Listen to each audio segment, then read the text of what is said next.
2 ദിവസങ്ങളിലായി സംഘടിപ്പിച്ച Moonniyur Kunnathuparamba AMUP school കായികമേള ഒളിമ്പ്യാഡ് 2K25 സമാപനമായി. Tirurangadi block standing committee chairman star Muhammad മേള ഉദ്ഘാടനം ചെയ്തു.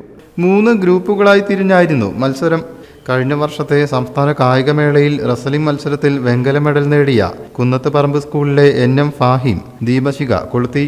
Tirurangadi block standing committee chairman star Muhammad മേള ഉദ്ഘാടനം ചെയ്തു.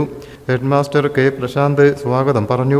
PTA അധ്യക്ഷൻ അഷറഫ് കളത്തിങ്ങൽപ്പാറ അധ്യക്ഷനായി.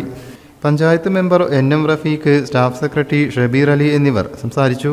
സ്കൗട്ട്, ഗൈഡ്, JRC അത്ലറ്റുകൾ എന്നിവർ അണിനിരന്ന മാർച്ച് പാസ്റ്റിൽ വിശിഷ്ടാതിഥികൾ സല്യൂട്ട് സ്വീകരിച്ചു. കായികാധ്യാപകൻ സനുരാജ് ചടങ്ങിന് നന്ദിയും പറഞ്ഞു. മത്സരങ്ങളിൽ വൈറ്റ് ഗ്രൂപ്പ് 1ാം സ്ഥാനവും ബ്ലൂ ഗ്രൂപ്പ് 2ാം സ്ഥാനവും യെല്ലോ ഗ്രൂപ്പ് 3ാം സ്ഥാനവും കരസ്ഥമാക്കി. അഷറഫ് കളത്തിങ്ങൽപ്പാറ, HM ഇൻചാർജ് ഗിരീഷ് എന്നിവർ ചേർന്ന് ജേതാക്കൾക്കുള്ള സമ്മാനങ്ങൾ കൈമാറി. News bureau, Chemmad.